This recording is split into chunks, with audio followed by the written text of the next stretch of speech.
لیکن الحمدللہ مسلمانوں نے اپنے عمل سے، اپنے کردار سے اور اپنے تمام تر بیانات سے اس بات کو ثابت کیا کہ اسلام ایک امن کا دین ہے۔ اسی طرح مستقبل کے اندر یہ بات بھی ذہن نشین رکھنے والی ہے کہ ڈونلڈ ٹرمپ کے آنے سے مسلمانوں کے لیے حالات کچھ بہتر ہوتے ہوئے نظر آئیں، ایسا ممکن نظر نہیں آتا۔ ہاں البتہ یہ بات ذہن نشین رکھیں کہ LGBTQ کا بیانیہ جس طرح پہلے سے سر چڑھ کر بول رہا تھا اس کے اندر کمی واقع ہوگی، ہم جنس پرستی کے بیانیے میں کمی آئے گی، اور فطرت کے خلاف اپنی جنس خود طے کرنے کا جو بیانیہ ہے اس کے اندر کمی واقع ہوگی۔ یہ بھی ممکن ہے کہ رشیا اور یوکرین کی جنگ کو سٹاپ کر دیا جائے اور اس کو روکنے کے لیے اقدامات کیے جائیں، لیکن اس کے ساتھ ساتھ امریکہ نے اس بات کا بھی اعلان کیا ہے کہ وہ بیرون ممالک سے آنے والے لوگوں کو بھی روکے گا۔ یہ بات وہاں کے مسلمانوں اور یہاں کے مسلمانوں کے لیے بھی ایک نصیحت کی حیثیت رکھتی ہے، کیونکہ ہم مسلمان بہت شوق اور بہت ذوق کے ساتھ اپنا سب کچھ چھوڑ کر اور سب کچھ داؤ پر لگا کر اپنا خاندان، اپنے بیوی بچے، اپنی محبت، اپنی چاہت سب کچھ چھوڑ کے امریکہ جانے کے لیے بے چین اور بے تاب نظر آتے ہیں۔ لیکن ہمارا میزبان تو ہم سے خائف ہے، یعنی وہ تو ہم سے ڈر رہا ہے اور وہ ہمارے راستے روکنے کی بات کر رہا ہے اور وہ ہمیں رسپیکٹ دینے کے لیے بالکل تیار نہیں ہے۔ لیکن ہماری کم ظرفی کا عالم یہ ہے کہ میزبان ہمیں برا کہہ رہا ہے، میزبان ہمیں روک رہا ہے، لیکن اس کے باوجود ہم چند ڈالرز کی خاطر اور چند روپیوں کی خاطر زبردستی اس کے مہمان بننے کے اوپر زور دے رہے ہیں۔ تو ہمیں اپنا اخلاقی ظرف دکھانا ہوگا، ہمیں اپنا وقار اور اپنی عزت جو ہے اس کو قائم کرتے ہوئے اس بات کے اوپر سوچنا ہوگا کہ کیا ہمیں اب بھی امریکہ اسی طرح جانا چاہیے، یا وہاں رہتے ہوئے لوگوں کو یعنی مسلمان کمیونٹی کو کیا لاہے عمل اختیار کرنا ہوگا۔ یہ بات بھی اپنی جگہ ایک حقیقت ہے کہ ڈونلڈ ٹرمپ نے مشیگن جیسے علاقے کے ایک ٹک شاپ پہ چائے پی کر، کافی پی کر اس بات کا اظہار کیا ہے کہ وہ مسلمانوں کے بہت قریب ہیں اور مسلمانوں کا ووٹ حاصل کرنے میں بھی ڈونلڈ ٹرمپ کامیاب رہے ہیں۔ لیکن یہاں پر ضرورت ہے اس بات کی کہ مسلمان اپنی ایک کمیونٹی بنائیں۔ یہ کمیونٹی پوری دنیا کے اندر مسلمانوں کو قائم کرنے کی ضرورت ہے۔ کمیونٹی کا مطلب کیا ہوتا ہے؟ مسلمان، یعنی یہ کوئی ایسا گروہ نہیں ہے جو مسلح ہو، یا یہ کوئی ایسا گروہ نہیں ہے جو انتشار پھیلائے، یا یہ کوئی ایسی جماعت یا تنظیم کا نام نہیں ہے کہ جو دنیا کے اندر کوئی ٹیرر کا کام کرے یا دنیا کے اندر فسادات برپا کرے، نہیں، بلکہ مسلمانوں کو مختلف مواقع پر اور مختلف علاقوں میں کمیونٹی بنانے کی ضرورت کیوں ہے، کمیونٹی کیا کرے گی اور کمیونٹی کے فوائد کیا ہیں، اس کو میں ذرا اختصار کے ساتھ آپ کے سامنے رکھتا ہوں۔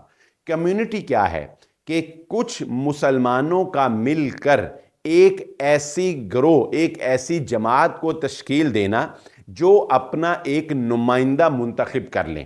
وہ نمائندہ ان کے اور حکومت کے درمیان پیغام رسانی کا کام کرے اور کمیونیکیشن گیپ کو ختم کرنے کا کام کرے۔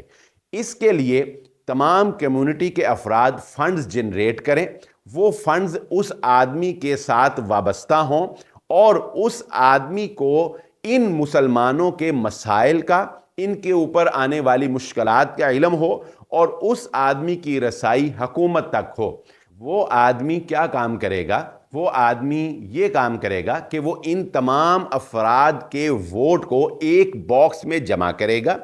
اور اس ووٹنگ کی پاور کو لیتے ہوئے وہ حکام بالا تک جائے گا، اور حکام بالا تک جا کر وہ ان لوگوں کے تحفظات، ان لوگوں کے مسائل، ان لوگوں کے مشکلات کو حکومت تک پہنچاتے ہوئے اس کا حل کرے گا۔ اور اس کے حل کے بدلے میں وہ اس بات کا اعلان کرے گا کہ ہم اس تمام کمیونٹی کے ووٹ کو آپ کے پلڑے میں ڈالنے کے لیے تیار ہیں، بدلے میں ہمیں امن چاہیے، ہمیں تحفظ چاہیے، ہمیں ہمارے حقوق چاہیے، ہمیں ہمارے رائٹس چاہیے۔ کوئی ناجائز مطالبہ نہیں ہے، کوئی ناجائز کمیونٹی بنانے کی ضرورت نہیں ہے، لیکن ایک ایسی کمیونٹی ہر مسلمان کو ہر جگہ پر ہر ملک کے اندر قائم کرنے کی ضرورت ہے، تاکہ اپنے ووٹ کا صحیح استعمال کرتے ہوئے ووٹ کی طاقت سے اپنے تحفظات کو یقینی بنایا جا سکے۔ اور ویڈیو کے آخر میں ہم ایک آخری بیانیے پر بات کریں گے جو ڈونلڈ ٹرمپ نے وائٹ سپرمیسی کا بیانیہ لانچ کیا۔ اگرچہ یہ بیانیہ اسلامی تعلیمات کے خلاف ہے، لیکن یہ بیانیہ انسان کے اندر رچا بسا ہوا ہے، اور کہیں نہ کہیں یہ بیانیہ اپنا کام دکھا ہی جاتا ہے۔ اگر ہم اپنی گھریلو لائف کے اندر بات کریں تو ہماری جو نجی محافل ہیں، ہماری جو نجی مجلسیں ہیں، یا ہمارا جو ایک شہری اور ایک خاندانی نظام ہے، اس میں بھی آپ دیکھیں گے کہ ذات پات کا نظام جو ہے یہ ایک سٹرونگ نظام ہے۔ ذات پات کی وجہ سے اپنی ذات کے بندے کے ناحق بات کو بھی تسلیم کرنا اور کسی اور ذات کے حق کو سلب کرنا، یہ مسلمانوں میں بھی ایک عام وتیرہ سمجھا جاتا ہے اور کیا جاتا ہے۔ اسی طرح اگر ہم بات کریں انڈیا کے اندر، تو انڈیا میں بھی آپ دیکھیں گے کہ ہندوازم کو پروموٹ کرنے کے لیے وہ ہندو جماعتیں کس طرح سے اقلیتوں کا استحصال کرتی ہیں، ہندوؤں کے نام کے اوپر، ہندو پرستی کے اوپر، ہندوازم کے اوپر کس طرح سے ووٹ حاصل کیا جاتا ہے، ہندو شدت پسند تنظیمیں کس طرح سے مسلمانوں کا اور دیگر اقلیتوں کا قتل عام تک کرنے سے دریغ نہیں کرتی ہیں۔ اسی طرح عرب ممالک کے اندر بھی عربی اور عجمی کا فرق جو ہے وہ ہمیشہ سے ہی رہا ہے۔ اگرچہ محمد الرسول اللہ صلی اللہ علیہ وآلہ وسلم کی تعلیمات اس فرق کو مٹا دیتی ہیں، کسی گورے کو کسی کالے پر، کسی کالے کو کسی گورے پر کوئی ترجیح نہیں ہے۔ فیصلہ میرٹ پر ہوگا، فیصلہ انصاف پہ ہوگا، اور ان اکرمکم عند اللہ اتقاکم، اور اللہ کے نزدیک تو رنگ کے فرق سے، لسان زبان کے فرق سے، قوم کے فرق سے کوئی فرق نہیں پڑتا۔ اللہ کے نزدیک تو وہ عزت والا ہے، وہ اللہ کا قرب پا لیتا ہے جو تم میں سے زیادہ پرہیزگار اور متقی ہے۔ لیکن وائٹ سپرمیسی کا جو فارمولہ تھا، یا وائٹ سپرمیسی کا جو بیانیہ تھا، وہ بہرحال ڈونلڈ ٹرمپ کا بیانیہ کام کر گیا۔ اب دیکھیے کہ یہ بیانیہ صرف امریکہ کے اندر ہی کام نہیں کر گیا، بلکہ پوری دنیا کے اندر اس بیانیہ نے اپنے اثرات چھوڑے ہیں۔ لا محالہ اگر ہم بات کریں پاکستان کی، تو ہمارے نوجوان نسل کے اندر اور ہماری آنے والی جنریشن کے اندر، اور ایک بڑی تعداد جو ہے اس وقت پاکستان کی، وہ وائٹ سپرمیسی کے زیر سایہ ہے، یعنی وہ وائٹ لوگوں سے، گوروں سے متاثر ہے، ان کے کلچر سے متاثر ہے، ان کی تہذیب سے متاثر ہے، ان کی زبان سے متاثر ہے، اور ان کی کمیونٹی سے متاثر ہے، ان جیسا بننا چاہتی ہے، ان جیسا سٹائل اپنانا چاہتی ہے، ان جیسی لینگویج اپنانا چاہتی ہے۔ یہ ایک ایسا بیانیہ ہے کہ جس نے صرف امریکہ کو نہیں بلکہ پوری دنیا کو اپنی لپیٹ میں رکھا ہوا ہے۔ لیکن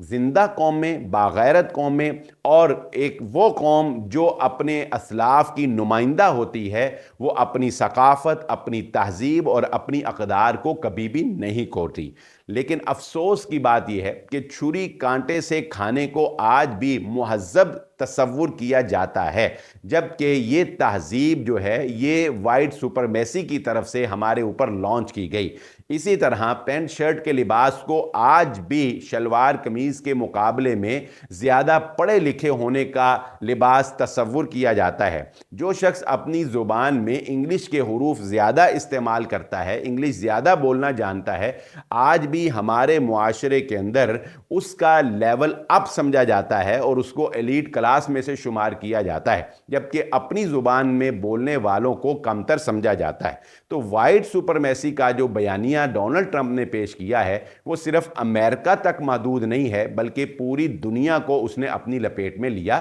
ہوا ہے۔ اس ساری گفتگو کا لب لباب اور خلاصہ کلام آپ کے گوش گزار یہ کرنا چاہتا ہوں کہ حالات سے ضرور واقف رہیں۔ ڈونلڈ ٹرمپ صدارت کی کرسی پر فائز ہوں گے، اس سے کیا اثرات ہمارے اوپر مرتب ہونے ہیں، ہم نے اس کا مقابلہ کیسے کرنا ہے، ہم نے بحیثیت مسلمان، بحیثیت پاکستانی اپنی ثقافت، اپنی تہذیب، اپنی زبان اور اپنے دین کو کس طرح سے بچا کے رکھنا ہے، اس کے اوپر ضرور سوچئے اور ضرور کام کیجئے گا۔ اسی کے ساتھ اجازت دیجئے، اللہ حافظ۔